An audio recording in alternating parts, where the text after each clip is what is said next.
We're so excited to have all of you here. All of you know why you are here. We are going to be recounting the events that took place over February, perhaps shining some light on some things that you didn't know were happening, perhaps I'm already sticking my foot in my mouth. Spoilers. Ultimately, I just want to say that we said this earlier on the Discord. Max worded it eloquently, that this is the drop your buffs moment. We are officially merged, and we, the moderators, have really enjoyed watching you all approach all of these games from different perspectives this month. And we are really excited to announce who ultimately the winner was, but also to return back to a united community that is all working together, and you don't have predisposed alliances that you must work within, because Twist has always been about thinking outside the box and trying to break those parameters. So we're really excited. We think that you all approached the games in new and interesting ways, and we hope that that bleeds into March and the future as we look at these games and see what they look like back the way we played them a month ago, but now with new strategies. Ultimately, I just want to say that we're thankful for all of you for going on this journey with us, and we understand that there has been some tension along the way and some high stakes. We're all very competitive people. I just want to remind everybody that now the tournament is officially over. We're all here to celebrate the community that is Twist in a united fashion. Thank you. I am now going to pass the baton to Eric Mayer. Hello, everybody. It's so good to see everybody so dressed up and fancified. I'm going to just start with a recap of the tournament, some numbers, if you will, for our folks who like spreadsheets. Over the course of February, we had 24 unique players on Team Rogush, 27 unique players on Team Midison, and 27 unique players on Team Gosana, for a total of 78 different players. That's very exciting for us here at the Twist Manor, despite the CDC, being concerned about how many guests we have at a time. The total number of plays per team, Gosana had 61 plays, Team Midison had 64 plays, and Rogush had 68 plays, for a total of 193 of our 200 slots sold to y'all. So that was amazing. We also welcomed 27 new members to the Twist Manor. So thank you for that, because they were all brought by you. If we look at the games, how many times did we play each game? Bounty was played twice. Checkmate was played once, making its debut. Coat Check was played twice. Face Value twice. 5-Course Meal and Fool's Gold were both played 4 times each. Kevin's keeping track there, Kevin Patrick. Key to Success was played twice. Lift was played once, Planting Seeds was played twice, and Poltergeist was played once. Over the course of the month, there were 4,700 tokens awarded in the Twist Manor. That's right, 4,700 tokens awarded in the Twist Manor. So congratulations to everybody. Max, back to you. All right, so before we dive into the Twisties, we have to take our obligatory escape the room picture. Unfortunately, the backstabbing already has happened, but we hope you'll give your best face, your best the tournament's over, the best I think we won, the best who the F is a foot face, whatever face you feel inclined to give. On 3, on 2, 1, cheers. Amazing. Fabulous. So I'm just going to give a brief overview of what to expect and how we sort of got here. So when we were thinking about how to end the tournament, we thought, what better way than to have our first ever non-game event in the manor. And so then we were like, what do we do? And then we were like, well, the Tonys still haven't happened, so we might as well make our own. So we introduced the Twistys.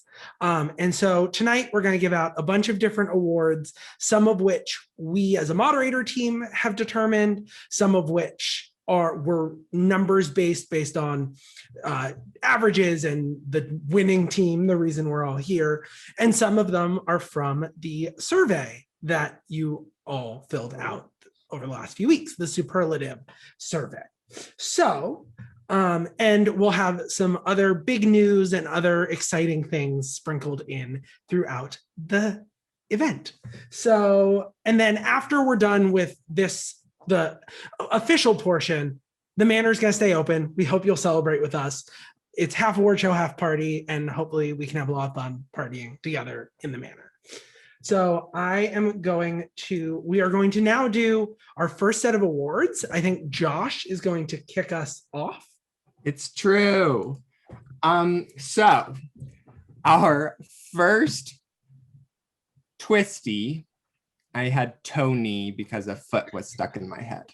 Our first Twisty is going to go to the person who won the most tokens over the entire duration of the Twisties.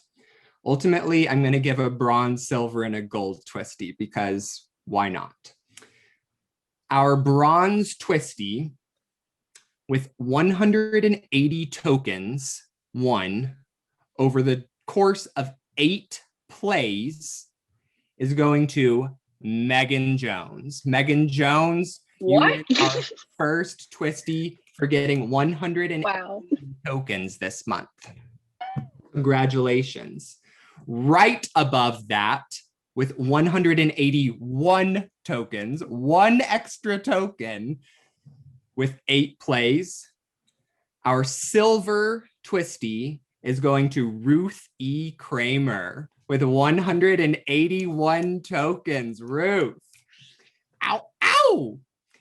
And coming in first with our first golden Twisty of the evening with 186 tokens over the course of 6 plays. This is 2 less plays, but with 186 tokens, we have Liza Hackman. Congratulations, Liza. I'm going to pass it to Eric. What am I doing? Oh, a Twisty for the player who traveled the furthest to get to the manor. As we all know, a foot would prefer to measure these in feet, but miles is what came up in Google. So playing from 5,376 miles away, Elena. Yes. Although I prefer kilometers.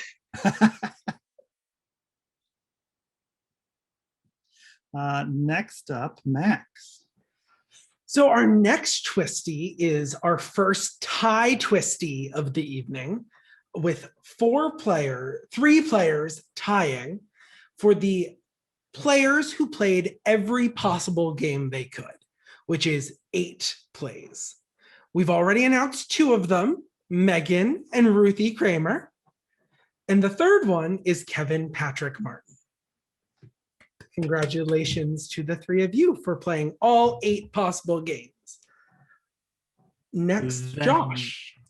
The next Twisty is going to go to the person who had the most referrals.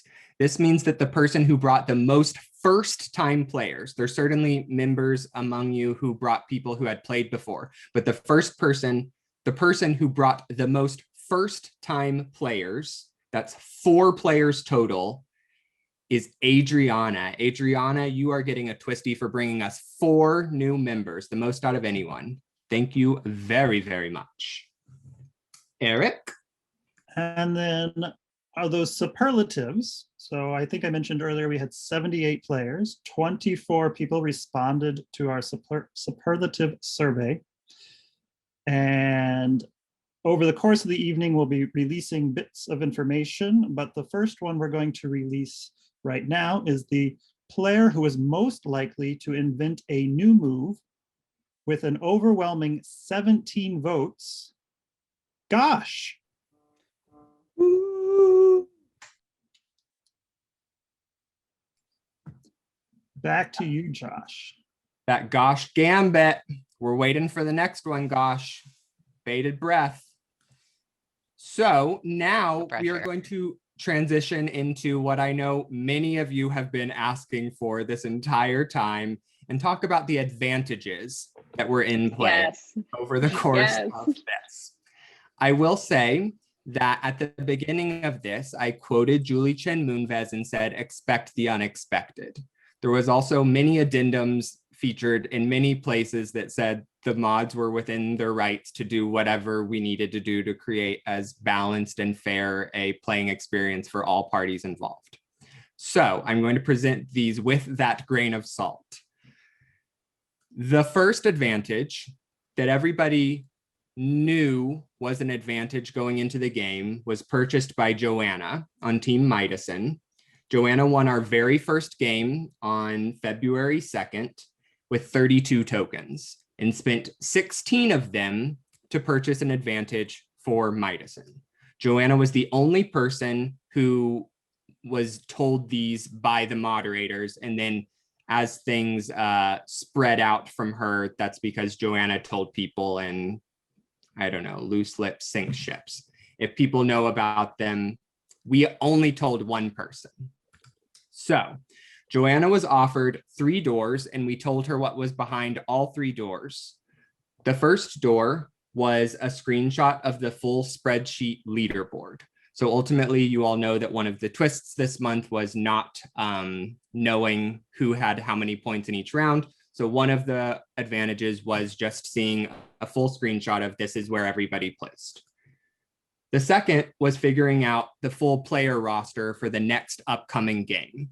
You all traditionally find this out during the GroupMe group creation, but Joanna would have received the full list of 20 people had she chosen that door in that moment. However, the door she chose was ultimately the game list for the upcoming game. So Joanna and Team Midison were told that on February 5th, the next upcoming game, the games would include Key to Success and Coat Check. Joanna latched on to the word include very aptly, because we also threw in the now infamous Anarchy Fool's Gold on that day. However, Midison knew and could plan for in advance that we were going to be playing Key to Success and Coat Check. What they didn't know, I'll say this later. I can't help myself.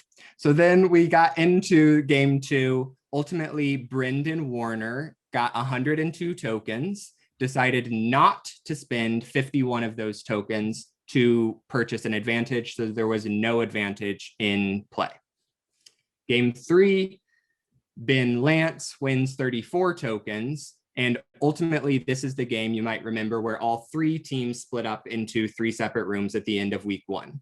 I will admit that there was some miscommunications amongst the mods, and ultimately I found out that Ben did not purchase that advantage, and I then told my Rogush team that they did not purchase that advantage. I then found out that Max had told his team that we weren't going to spread that information, so my apologies. Eric, was like kind of like hinted at the fact that they didn't, but was less explicit than me, who just explicitly was like they didn't take it. So our apologies. I think Ben tried to, I think Ben literally told, we're getting a thumbs up. Ben told people that he did purchase that advantage. Ultimately, they did not purchase that advantage. We then move into our fourth game on February 11th. This is also the first game we twitched, so people started watching playbacks to see if they could glean any strategies. And ultimately, Sophia won that game with 35 tokens. This is now the fourth game in a row that Midison has won. The fourth game in a row, not in a row, the third game in a row that Midison chose not to purchase this advantage. That being said, in this game, we began the waterfall effect, but nobody knew that this was in play. So we then went to Megan Jones on Team Gosana, who was next on the leaderboard with 20 tokens, and said, Megan, because Sophia chose not to purchase this advantage, would you like to spend 10 tokens to do so? And Megan consulted with her team and ultimately chose to do so. So Megan opened 3 doors. The first door was steal a player and all of their tokens. So this would have been a true drop your buffs moment to steal somebody and bring them onto your team permanently. Did not choose that door. Second door was raid a Discord camp, which was going to be, we were going to give you the role of somebody else's camp so that you could then peruse everything that was in their Discord. Ultimately, that was not chosen, to much of your happiness, I'm now assuming. The thing that they did choose was a group chat during the following game. So ultimately, Gosana, during our only 3-act of the month on Saturday, February 13th, had a group chat that was pre-approved that they were allowed to text to each other during the game any information that they so chose. They were not allowed to use any kind of Google Sheets, anything, just the group me.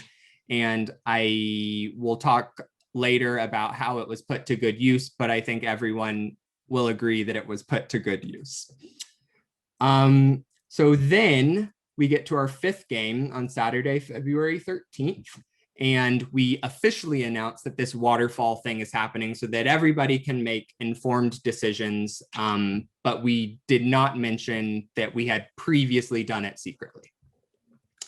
During the 5th game, ultimately Kate, newcomer Kate, won with 50 tokens. Jack was right behind with 48, and Genevieve was right behind with 47. Ultimately, they passed it down the line to Genevieve because they knew Genevieve was in 3rd place, and Genevieve ultimately gave up half of 47, 26 tokens to, not 26, that's not half of 47. Doesn't matter. Genevieve gave up some tokens to purchase that advantage. Ultimately, the 3 doors that Genevieve encountered were steal a player, which again, we really wanted you all to choose that one to stir the pot, but unfortunately it was not chosen. Fly on the wall of another team takeover game, which meant that somebody could have been a fly on a wall during a game and found out what the games were in advance because Gosana was the 3rd of the lineup. So they could have found out what the games were, what the twists were, and potential strategies that people used and whether those were good or bad strategies. They did not choose that either. They chose a flip chip. The flip chip was to convert someone's tokens from positive to negative for this game only, or to copy and paste someone's score who was not in 1st, 2nd, and 3rd onto the player who did the worst on Gosana's team. Ultimately, I think they chose the high road and they did not turn someone's high points into negative points. And they gave Megan some extra tokens by copying Dwyer's score. So Megan's average went from 28 to 44. Ultimately, it's worth noting that they ultimately lost 7 team tokens by doing that, but helped Megan's average. We then moved into the 3-team takeover games where there was no advantage in play at the end of each of those games. That being said, we had this offshoot, offline key to success twist, which mixed reviews. Ultimately, in the first phase of this key to success twist, there were only 16, nope, there were, hold please, ties after putting, there were only 9 tokens deposited in the first key to success twist where everyone was bidding for a disadvantage. Gosana and Midison both put in 4 tokens each. Rogush had only put in 1. So ultimately, it was a tie, just like normal key to success. We gave all of your tokens back, but instead of offering the disadvantage, we offered an advantage. The advantage was ultimately won by Rogush. Rogush won by depositing 16 tokens. 36 were deposited total. They are told privately that they are going to receive an advantage, but we did not publicly share which team won. Ultimately, when Team Rogush arrived to their team takeover game, we presented 5-course meal just like normal. We told them what the twist was, but then we reneged on the twist and said, you all do not have to play the version where you only go to each room once. So Team Rogush got lots and lots of tokens by maximizing the amount of tokens they could get each round. I did say, for clarification, in following games that Team Rogush might not have enjoyed 5-course meal, which was my own perception. I won't speak for them, but we then offered them the opportunity to play Fool's Gold in normal times to try to heighten and elevate their twist experience and take us out of the tournament for a second. It is then worth noting that everybody got that same option because we wanted it to be as level a playing field as possible. And everyone ultimately, much to my chagrin, chose not to play Anarchy Fool's Gold. So everybody played regular Fool's Gold. None of the Midas won, but it feels like everybody tried their best. And like, I believe we're all above boards. We then only have one thing left, and that was our 9th game coming into our double bounty. We had 3 Rogush at the top of our leaderboard at the end of planting seeds and key to success. This was the 3-team key to success. Jeff with 67 tokens, Gosh with 53 tokens, and Liza with 49 tokens. Ultimately, they did the same thing that Gosana did and passed it down the line to Liza, and Liza chose to give up 24 tokens for an advantage. Her 3 doors included an I believe this is the one that I've heard lots of people knew about. Ultimately, just to clarify, to say on the record, the doors were 1 extra weapon for all on your team, an extreme safety blanket, which would protect your entire team for 1 round, and extra peeks after round 5. We did not tell them that there were going to be 5 additional rounds, but we very explicitly said extra peeks after round 5. So they knew coming into this that we were at least playing bounty. They did not know which of those they chose. We specifically told them the 3 things, but told them we would tell them which one they chose at the beginning of the game. Ultimately, they chose the safety blanket for the whole team, which they used successfully in round 1. I believe that covers all of the advantages that were in play. Back to somebody, probably Eric? It's me, actually. Max. Back to Max. So now that we've gone through all the games, we're going to go through the 12 individual highest averages. Now, I will say, in typical, as we learned throughout this tournament, people were very much focused on their teams. So there was, the averages ran the gamut. What I will say is that these 12 people will all win a prize, which Mayor is going to share. It's a magnet. It's a twist magnet. So if you are one of these people, we will send you a Google Sheet in the next few days for you to give us your address so we can mail you your magnet. So there are a few ties, so I'm not going to say in X place because the places are all crazy.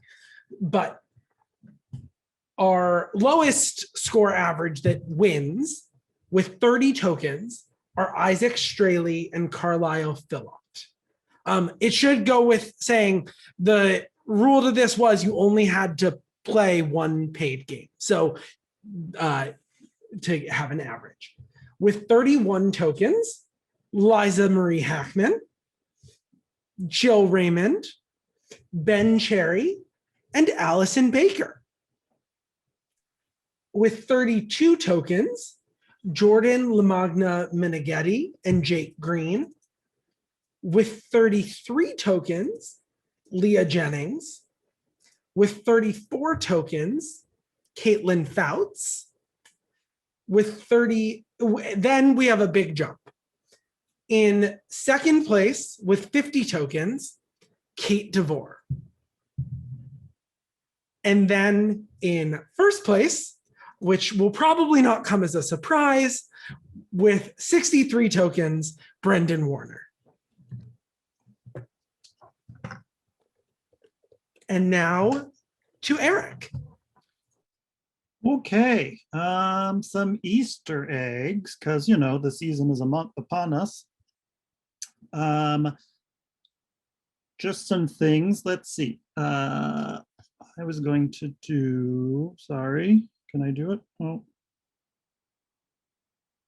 can you do polls, Max, or do you not see any polls? I don't either. Okay, great. Ignore that. So. If you didn't, if you're on the Discord, we have those yearbook pictures, you know, that we post, and we had like delayed posting them until we would announce token updates. But there were a few Easter eggs in those yearbook photos. For example, the color of the Polaroid border was usually red with gold.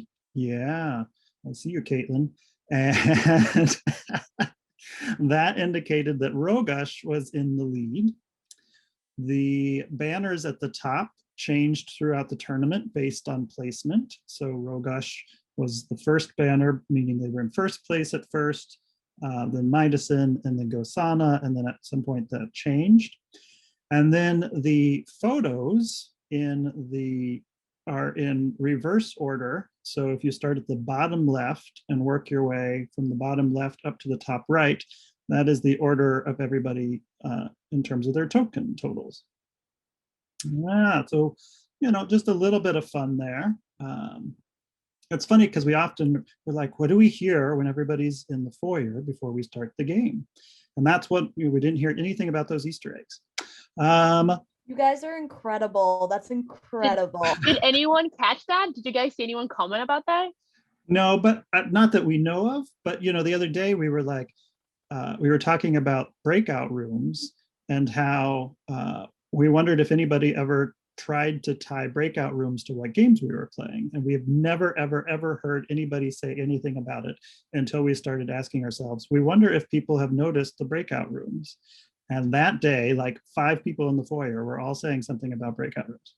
So we jinxed our own selves. So now we have to mix that up, right? Josh doesn't like anybody guessing anything. And then what's left? Oh, the other one, a foot. So do we have guesses? If we were going to do a poll, here were the guesses for a foot. A foot was a player from another team spying on your team takeover game. So do we have a raise of hands for a spy player? 1, 2, maybe a couple. A spy from your own team, just trying to mess you up to up their own their own token totals.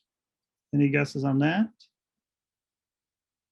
No. A foot's cousin, Defoot. Any guesses for Defoot? No. And then the last guess was mods. Who thinks it's mods? Yeah, that's the general, and the foot The afoot during the whole time was played by me.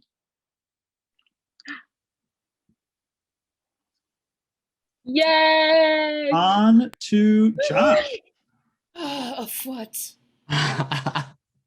Ruth and a Foot's love affair. So ultimately now I'm just going to do a recap, a little stroll down memory lane of what the actual twists were. There were a lot of people who were answering the survey who were like, I don't even remember, like it's just all a wash. So we're just going to take a brief trip down memory lane and remember our fallen comrades. So we began with face value. The twist to face value was that points could go negative. This is the first time that we ever let points go negative in face value. We then played Bounty, where we introduced new weapons. New weapons for Bounty, which I think are largely a hit, if not somewhat confusing. We then played Key to Success and Coat Check and Fool's Gold. It's worth mentioning that the twist to Key to Success was that we knew that one team knew that we were playing Coat Check and Key to Success. And we knew that if we asked everybody to choose a number, that they would posit that we were going to play Coat Check. So we asked everyone to come up with a number between 0 and 199, but we actually used those numbers to split the teams into two teams, hoping that players would choose sequences together so that you would end up ultimately on one team or the other, with one team splitting the middle. That being said, we had very wise Midison, who ultimately had 6 players. 5 of them chose a sequence and 1 of them was an outlier. So the one outlier, Mr. Brendan Warner, ended up getting all of the keys from Team Midison, funneling them over so that none of their keys evaporated. So Rogush ended up using, I believe, a lot of their keys to win that team game. But ultimately, Midison came out ahead because of all of the keys that Brendan Warner inherited. We then went on to play Coat Check, where we did use those numbers that you had chosen. So there were 3 back-to-back presentations very quickly, which was good. And then it was ultimately a normal game of Coat Check in the sense that it was version 2, where you could submit other people's sequences. After that, we played Fool's Gold Anarchy. This was referred to as an orgy in the library, ultimately by many, many players. There was just lots of touching in the library. Ultimately, I'm going to keep telling you it's going to come back. So that went poorly. Lots of Midas, 1 points. Plebeians did not win many points. Then we move on to Lift, where everybody was named Lift. This was, I think, hailed as a really good twist. I think everyone really liked it. Ultimately, Adriana on Gosana crushed it. I don't think that anyone knew that it was Adriana. Adriana Brava. We then played. Hey, I claim exception to that. Adrian knew. I knew it. Because Adriana said, I am definitely not. Mm-hmm. Sus.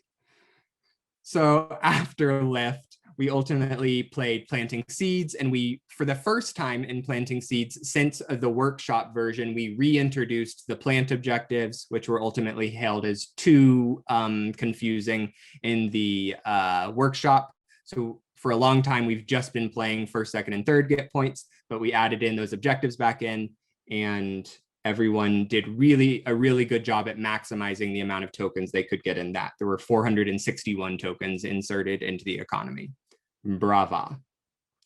After that, we played our final 2 games in our canon, 5-Course Meal and Poltergeist. In 5-Course Meal, players were allowed to bet on room counts, which was an Eric Mayer suggestion, which I think is brilliant, and we'll also be revisiting the manor. Ultimately, newcomer Joanne Pan, brought to us by Hillary Pfeffer, bet twice on the kitchen having 13 people and 8 people, and was successful both times. And I think everyone is gobsmacked about how, but brava, Joanne Pan. Also, Midison used a very good strategy of funneling tokens to Sophia as a bank person, where ultimately that meant that if people tried to steal from our usual suspects, Ben, Elena, Ruth that they wouldn't actually be able to steal from them because they had 0 tokens. So Sophia had a lot of tokens, and if you tried to steal from the 3 of them, it was like they were in the cellar. Next, our final game, we played Poltergeist, where we played telephone. This was a callback to in workshop. We played charades, Poltergeist, to mixed success. We played telephone this time to try to give some opportunity to talk to other people. And I think based on the superlatives, a lot of people said that they enjoyed that twist. Then we moved back, and now we've played all 9 of our games.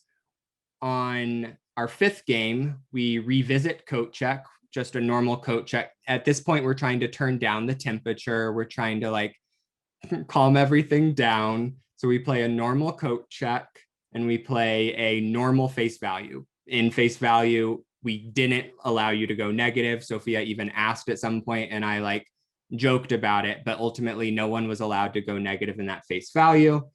And then we played checkmate, that fateful checkmate.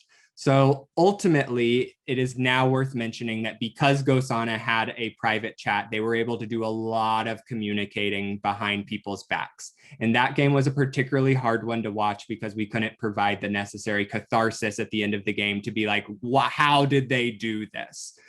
Ultimately, Gosana had, I believe, Megan and Caitlin Fouts on one team and all of the other Gosanas on the other team. So Megan or Caitlin would just choose to be the king. The other person would flip on to the other team, and everyone would just target all of their votes on the person that they knew was king. That was a brilliant strategy, and Gosana got a lot of points from the bank in that one. Brava. We then move into our team takeover games, where, as you know, we've got 5-course meal, which was you can only go to each room once. And we've got Fool's Gold, which ultimately everyone just played a normal Fool's Gold. It's worth noting that in Rogush's 5-course meal, they got 183 tokens from 5-course meal because they got 40 every round, except for the final round where Kevin Patrick Martin went to the lounge and stole from somebody.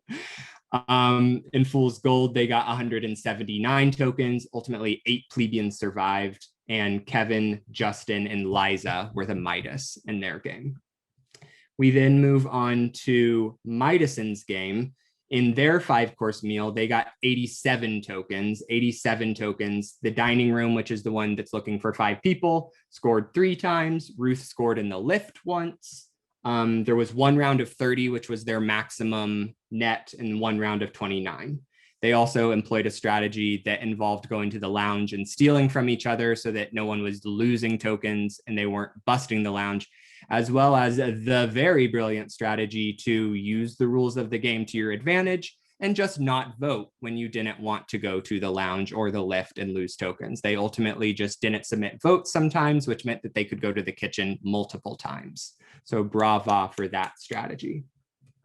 In Fool's Gold, they got 226 tokens, with 10 plebes surviving. Both Brendan's and Sophia were their Midas. Then we move on to Gosana's game. Gosana had, in their 5-course meal, unfortunately, only 12 tokens inserted into the economy, 12 tokens. Jack scored in the lift once, and their largest round was a round of 14. But ultimately, the lounge just busting over and over again was their demise. That being said, they had a really good Fool's Gold and inserted 196 tokens into the economy, with 9 plebes surviving, and Megan, Jack, and Genevieve were their Midas.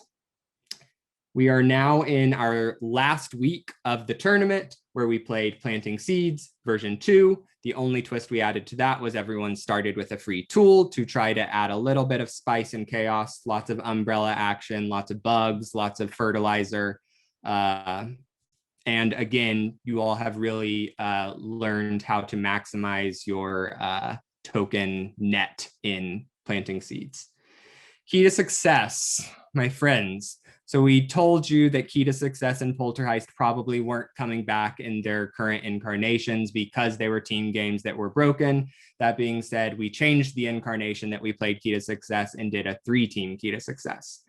This one included doing 7 rounds total and slightly changing all of the variables to try to make it as impossible to plan for as possible. So ultimately, you were gaining 5 tokens per round that your team won. You started with 30 tokens instead of 10, so you couldn't really plan for like what was a big number, what was a small number. If you spent a token, you were getting 3 instead of 2. There was just a lot of variables changed.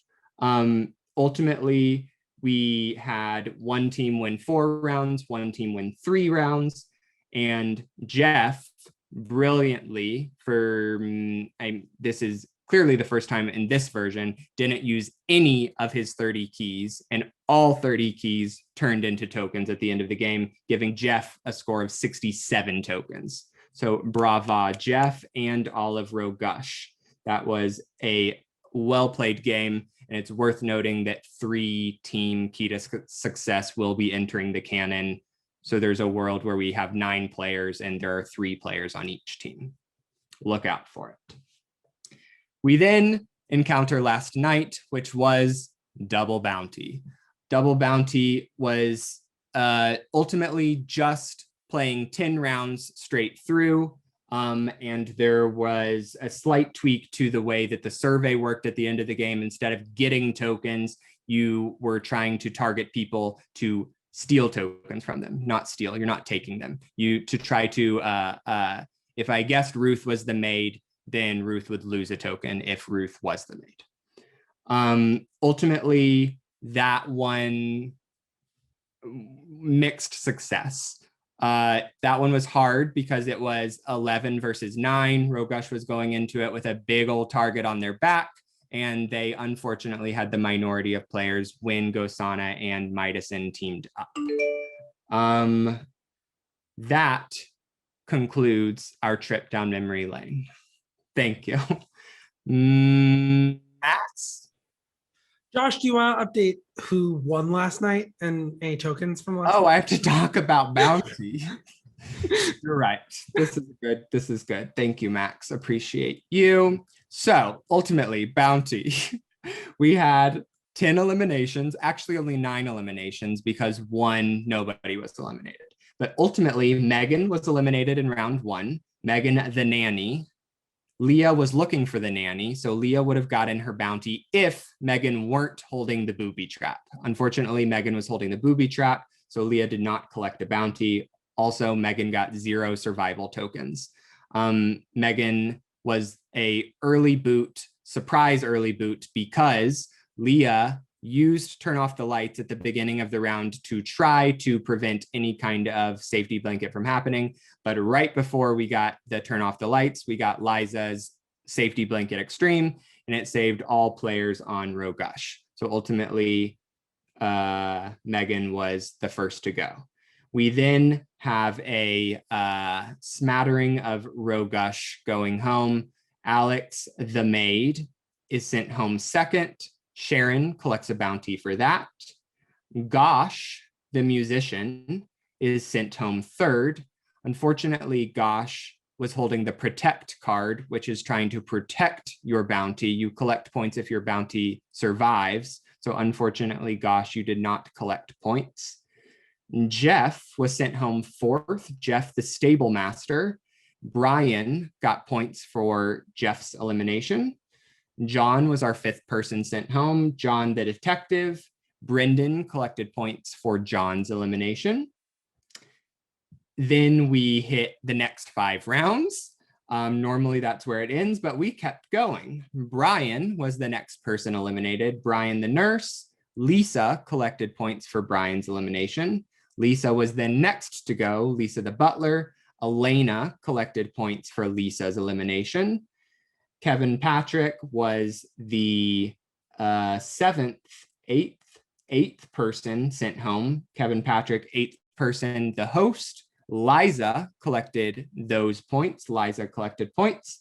Then we hit round 9. This is where things got a little fuzzy. Ultimately, there was maybe some drunk people happening. There were some people who didn't vote. There were some people who were a resistance trying to thwart the plan. Ultimately, we ended in a tie vote. That being said, Alex was holding the scapegoat. Alex holding the scapegoat as a ghost for a few rounds.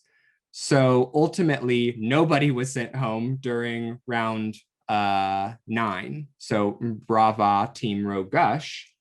We then, final round, have another surprise elimination because Liza once again uses the safety blanket, but this time a regular safety blanket to save herself. It was a 50-50 shot, I believe. There were 2 Rogush left. Liza correctly chose to save herself, which ultimately meant Sophia went home with 3 votes.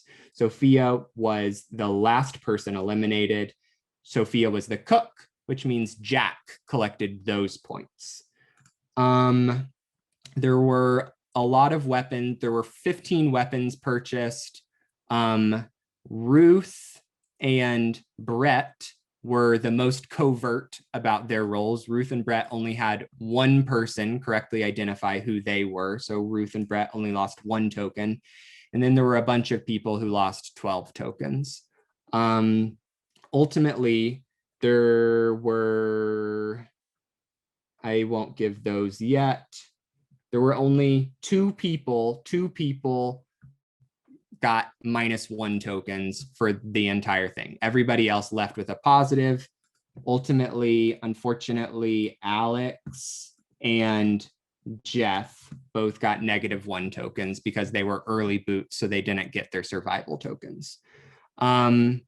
Lots of weapons played, normal cause commotion at the end of the game. Worth noting that KPM bought a weapon in the first or second round, which was the safety blanket. He tried to use it in the second round, but ultimately didn't pick the right person to save. And that's all I'm gonna say about Bounty. Did I miss anything, Max? Do we want to say top 3 score getters, or do we want to? I feel like we don't want to say that. Cool. Until Yeah. after we announce who won. Sophia has a question though. Did I correctly use my loan tokens? Did you correctly use your loan tokens? I don't even know what this is in reference to. No, These Dwyer's tokens? these are Dwyer's tokens that don't exist. Mhm. Dwyer's just sowing some seeds. Exactly.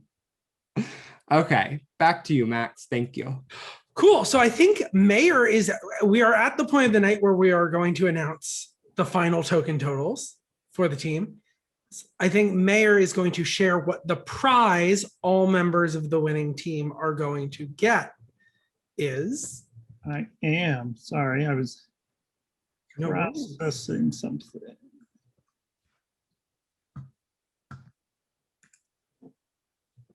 So everyone on the winning team is going to get this lovely little t-shirt that is exclusive to this. So you can't be bought, it's just for the winners of the token tournament. We will send a survey around asking for addresses and shirt sizes and all that jazz. So we'll take our equity 10 and come back. No, I'm just kidding. I'm the non-stage manager of the group. I'm not allowed to give equity 10s. Let's just dive into it. We know that there were 4,700 tokens total, which, like, how you all ended up on a round number is beyond me. We couldn't have planned that if we tried. So in third place with 1,505 tokens, Team Midison.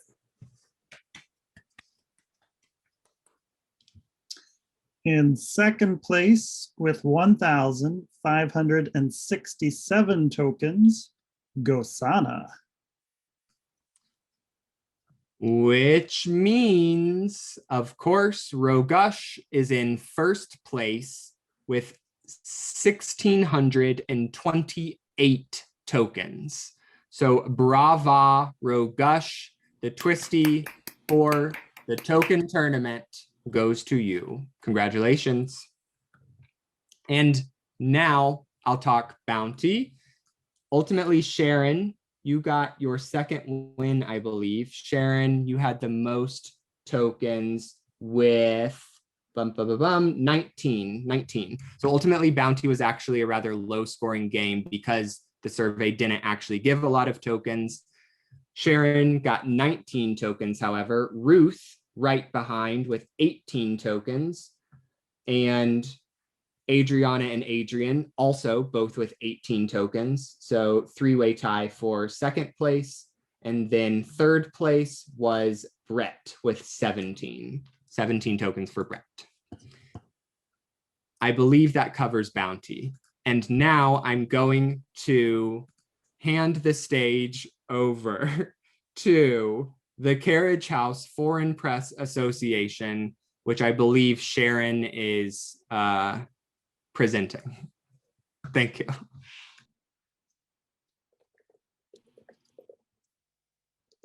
Yes, I had to make a quick switch there. Yes. Good evening. The Carriage House Foreign Press Association was formed in order to administer a player-created and presented award for exemplary twistiness. There was a nomination process in which all residents and guests of the manor were eligible to receive this award. Nominations were solicited from and submitted by manor guests. We are here tonight to reveal the results of the voting process. From its humble beginning as a bot on our Discord channel, welcoming new guests to the server and helping them get their feet wet, to its occasionally inappropriate congratulatory messages. From the beginning, a foot has been the kind soul that always keeps us on our toes. Imagine our surprise when a foot evolved into a fully fledged guest in the manor, appearing in various rooms during games, communicating via GroupMe chat, causing at least one player to have an enormous crush, and leaving indelible footprints across the hearts of manor guests. We have decided to present 2 awards this evening named after our now official mascot, a foot. The Fluorescent A Foot Awards.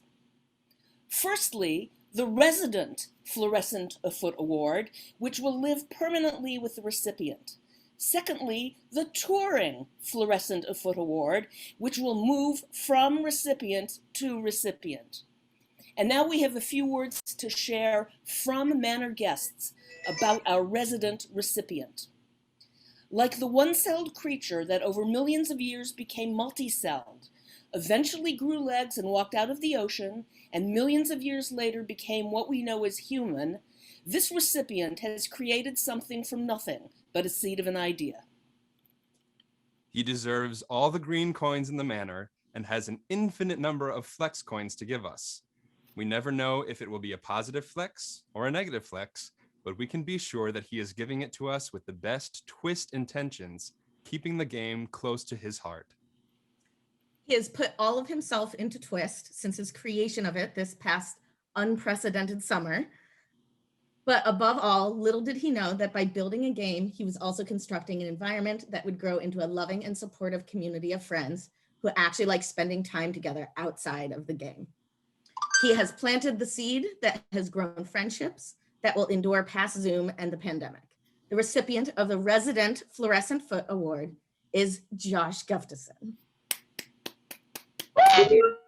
Josh, this will be coming your way.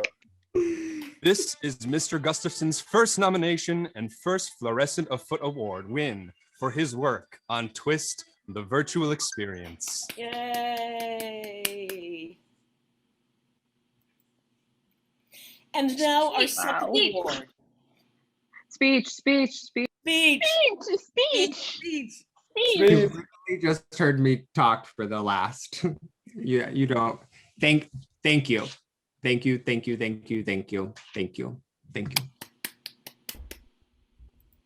And now our second award, the Touring Fluorescent A Foot Award, to hereby be called the FA.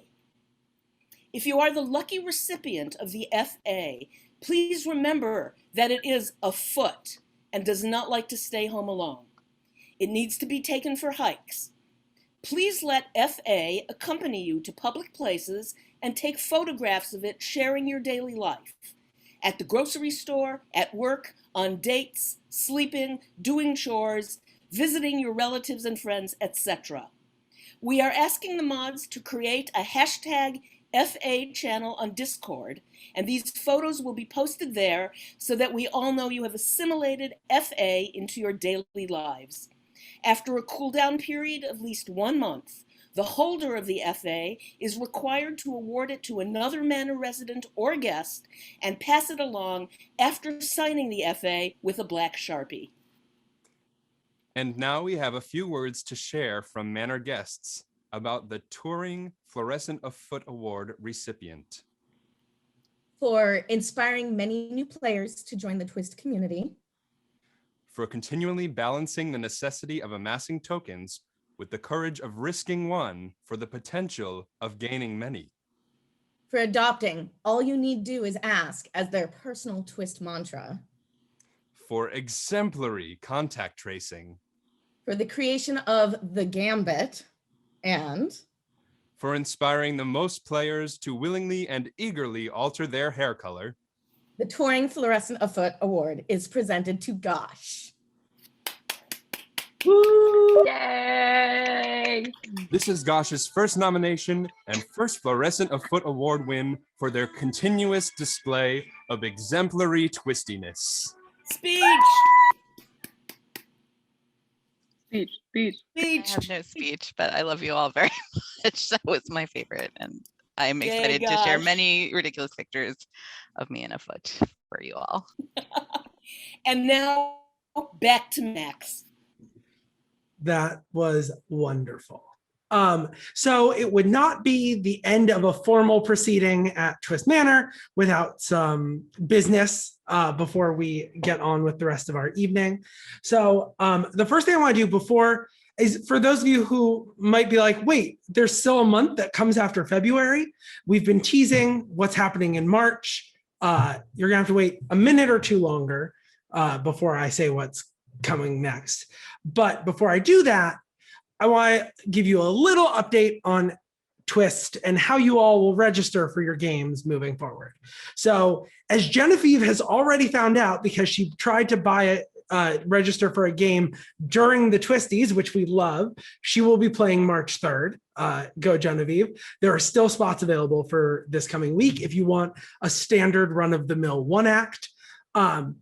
We are instituting a formal storefront. It is live now. We're sort of doing a soft launch right now. But so now when you want to come play Twist, you will buy a ticket like you would for any event you ever go to in your life. For those of you that are Foyer founders, there will still be discounts. I'm going to share something in Discord about discount codes and things like that. Also, Twist gift cards are going to be a thing now.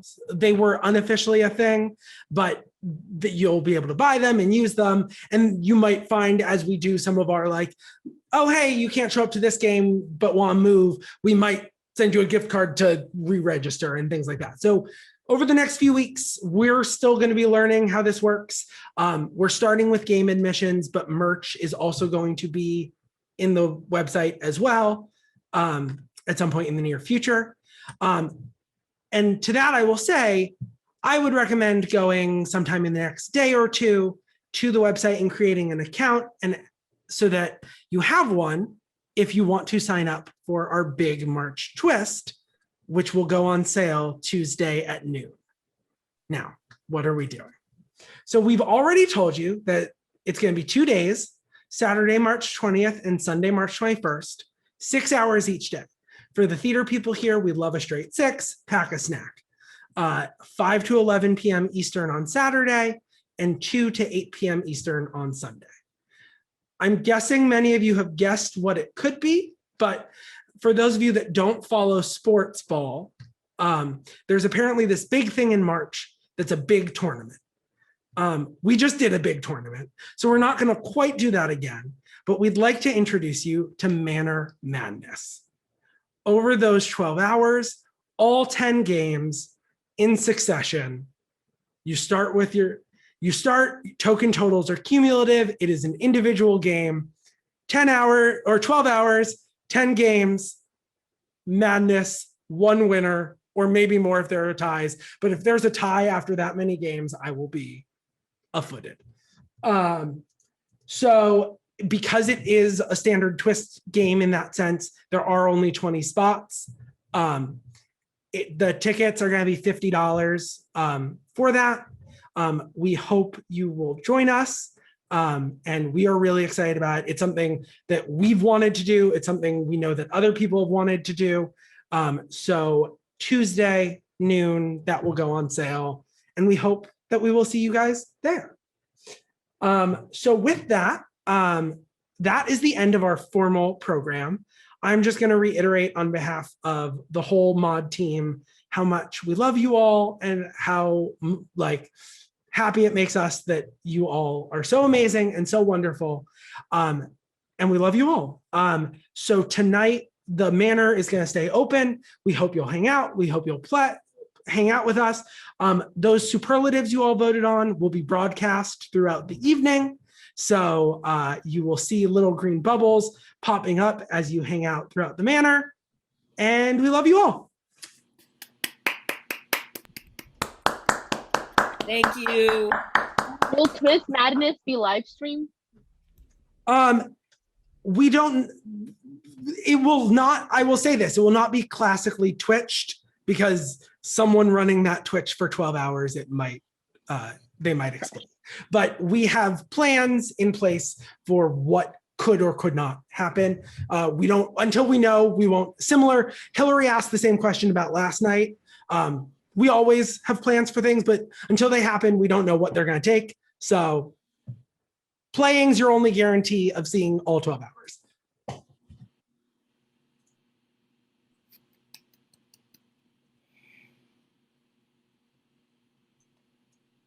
So now we split up into different rooms and start strategizing. Oh, hell yes. Yeah, is that like right now? No, yeah, there are no room limits, right? Meet you in the cellar. Meet in the cellar. Go to the cellar. Go to the cellar.